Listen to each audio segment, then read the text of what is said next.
Assalamualaikum warahmatullahi wabarakatuh semuanya. Dimanapun kalian berada, kami dari kelompok 3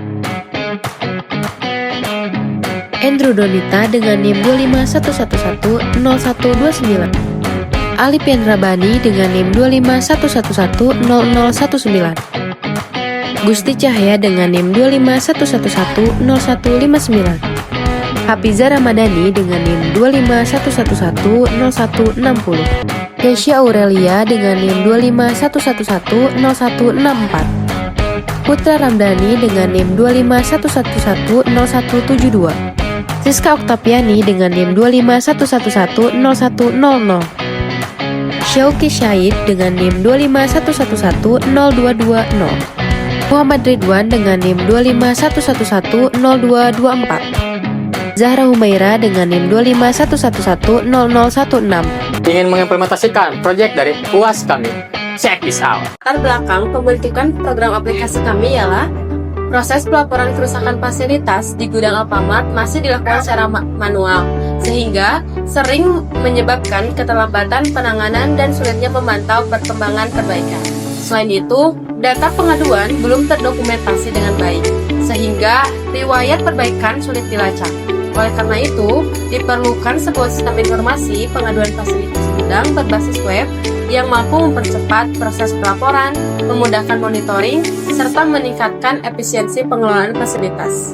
Selanjutnya, tujuan penelitian kami ada 5 poin. Yang pertama, membuat sistem informasi pengaduan fasilitas gudang berbasis web. Yang kedua, mempermudah pelaporan kerusakan fasilitas. Yang ketiga, memudahkan monitoring status perbaikan. Yang keempat, menyimpan riwayat pengaduan secara terpusat. Terakhir, membantu general affair dan teknisi dalam menangani laporan. Masuk ke materi metode waterfall. Untuk membangun sistem informasi pengaduan fasilitas gudang Alfamart ini, kami memilih metode SDLC, yaitu Software Development Life Cycle. Alasan utama adalah karena spesifikasi kebutuhan sistem pengaduan ini sudah terdefinisi sangat jelas sejak awal. Selain itu, alur operasional di gudang sudah sangat terstruktur, sehingga pendekatan waterfall yang linear dan mengalir bertahap dari atas ke bawah ini sangat cocok untuk diterapkan. Analisis kebutuhan sistem ada 2, yaitu kebutuhan fungsional, ada login, registrasi, input pengaduan, update foto, monitoring pengaduan, update status, riwayat perbaikan, dan yang terakhir yaitu chat lapor.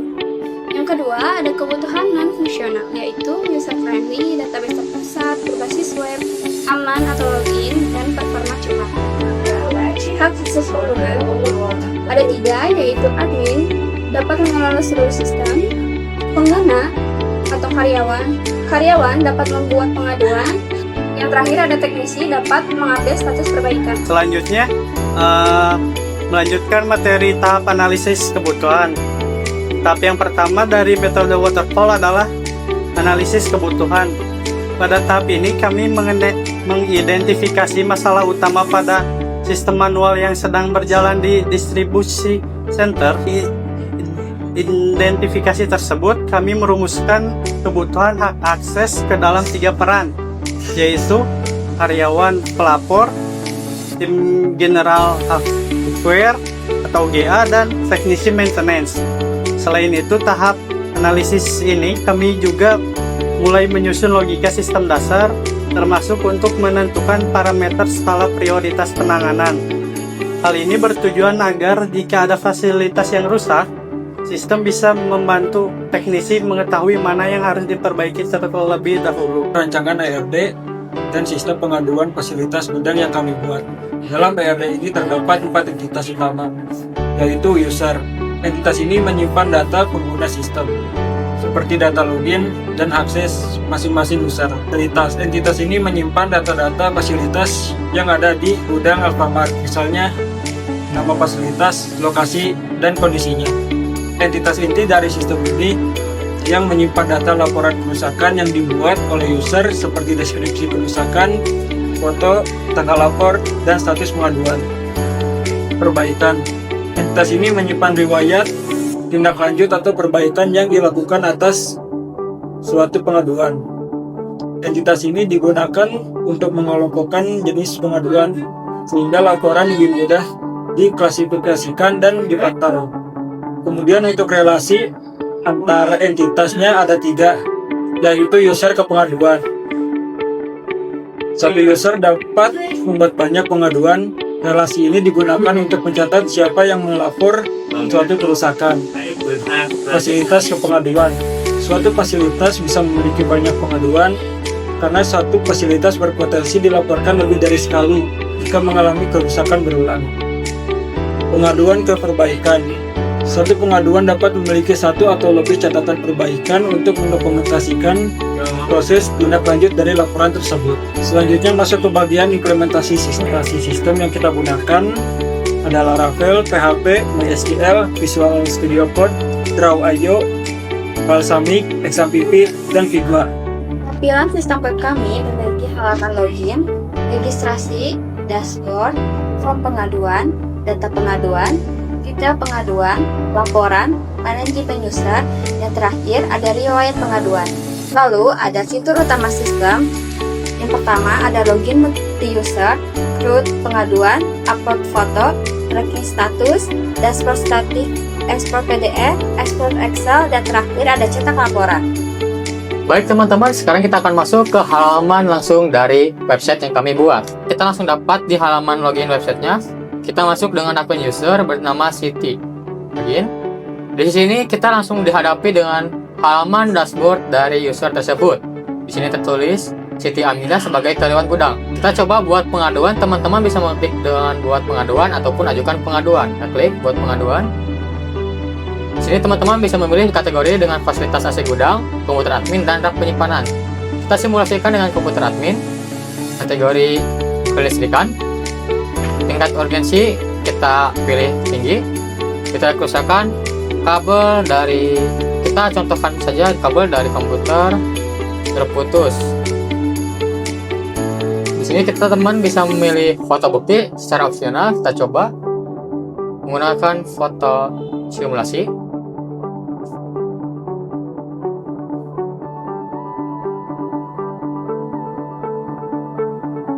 Kirim laporan. Nanti ketika teman-teman sudah mengajukan laporan, teman-teman bisa lihat di dashboard ataupun di riwayat pengaduan. Kita lihat di riwayat pengaduan. Di sini tertulis komputer admin, kabel dari komputer terputus. Teman-teman juga bisa melihat detail aksi detailnya. Komputer admin, kelistrikan, kategori kelistrikan, lokasi di ruang admin baru. Nah, kita lanjut ke halaman admin dan teknisi. Oke, tadi kita sudah selesaikan di halaman user. Sekarang kita akan berpindah untuk mengecek apakah data tersebut masuk ke halaman admin ataukah tidak. Oke, setelah kita membahas halaman user tadi atau hak akses milik user tadi, maka kita akan mengecek di halaman admin apakah data dari user itu tervalidasi dengan benar ataukah tidak. Nah, untuk halaman loginnya itu kita memiliki halaman login yang sama dengan halaman user karena yang membedakan di sini adalah username dan juga password karena kita memiliki sistem role atau perbedaan hak akses. Setelah kita login, coba klik login.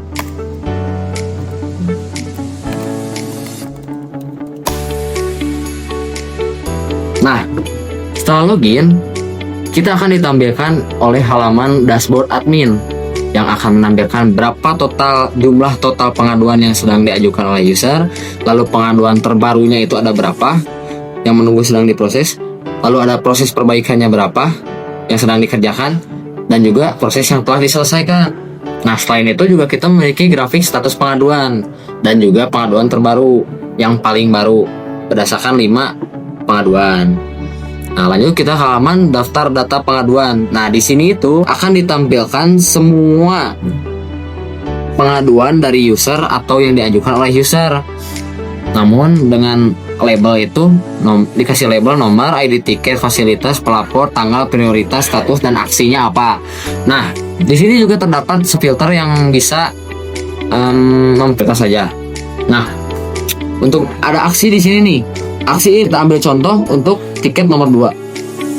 Nah, lalu ada nama pelapornya siapa, fasilitas yang rusaknya apa, tingkat kerusakannya berapa, deskripsi kerusakannya apa, dan tanggal lapornya kapan dilaporkan oleh teknisi nanti.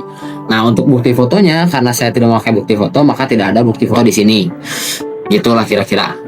Nah, jika saya mengklik cetak, maka akan mencetak ke PDF ataupun ke Excel. Jika saya mengklik tombol selesai ini, maka proses ini akan menjadi selesai atau proses berakhir. Gitu. Kita lanjut dulu ke halaman data teknisi. Nah, di sini itu akan menampilkan daftar teknisi-teknisi yang terdaftar di aplikasi ini. Dengan nama teknisinya siapa, nomor teleponnya berapa, dan emailnya berapa, perbaikan yang ditangani itu berapa banyak sama dia, dan juga aksinya itu apa. Nah, aksi di sini itu admin dapat menghapus dan juga mengedit teknisi-teknisi yang ada dan juga menambah teknisi baru. Gitulah kira-kira. Kita lanjut ke halaman laporan pengaduan. Nah, daftar laporan pengaduan ini sama seperti daftar data pengaduan tadi. Yang membedakan adalah di sini kita dapat mengekspor laporan pengaduannya menjadi PDF ataupun Excel. Nah, kalau misalkan yang tadi kan mencetaknya itu mencetak pengaduan yang diajukan oleh user nih. Nah, kalau misalkan ini tuh lebih detailnya, terus ada nomor laporannya berapa gitu. Nah, itu buat dokumentasi lah intinya tuh. Nah, lanjut kita ada halaman daftar user. Nah, di halaman daftar user ini kita juga punya filter untuk membedakan role-nya. Ada admin. Nah, ini admin. Nah, begitulah kira-kira. Dan juga statusnya bagaimana, yang akan menampilkan nama usernya apa, username-nya apa, emailnya apa, nomor teleponnya apa, role-nya apa, statusnya apakah aktif atau non aktif. Ada juga aksi di sini. Nah, admin itu dapat mengedit profil-profil dari user-user tersebut atau yang terdaftar di aplikasi ini, dan juga menghapus user tersebut. Dan juga admin dapat menambah user mau yang terdaftar atau tidak terdaftar begitu. Nah, sekarang karena kita sudah mengajukan pengaduan tadi yang rak penyimpanan ini yang Siti Aminah, maka kita akan lanjut ke halaman teknisi untuk mengecek apakah benar adanya si laporan pengaduan itu masuk ke teknisi, karena tadi saya sudah klik tugaskan. Nah, jadi sekarang kita akan memasukkan data ini ke dalam halaman teknisi atau bagian role teknisi untuk ditindaklanjuti. Nah, untuk aksinya di sini sebelum aksi selesai itu ada aksi tugaskan. Nah, jika diklik itu maka akan menampilkan tugaskan teknisi dengan nomor tiketnya berapa. Lalu di sini ada keterangan apa yang dilaporkan, nama pelapornya siapa, dan juga ini deskripsi dari kerusakannya. Nah, lalu di sini kita bisa pilih teknisi, apakah mau Agus Wijaya, Budi Santoso. Nah, kita coba pilih Budi Santoso. Kita akan tugaskan teknisi. Maka akan menampilkan pop-up teknisi berhasil ditugaskan untuk pengaduan ini. Kayak cek halaman teknisi apakah tervalidasi dengan benar masuk datanya ke sana ataukah tidak. Nah, oke. Sekarang kita masuk ke halaman dashboard teknisi. Nah, untuk loginnya itu sama seperti user tadi, namun yang membedakan seperti yang saya bilang adalah username dan juga password. Nah, karena ini teknisi, maka saya akan memasukkan username-nya atau emailnya teknisi.email.com misalkan seperti itu. Maka akan tampil halaman dashboard teknisi yang dimana akan menampilkan tugas barunya yang dimiliki si teknisi ini berapa, lalu tugas yang diproses ini berapa, dan juga tugas yang selesainya ini berapa.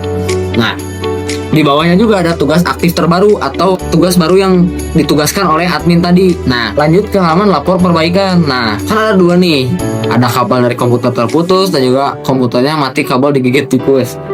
Nah, kita pilih yang paling akhir tadi, yang paling baru. Nah, ini.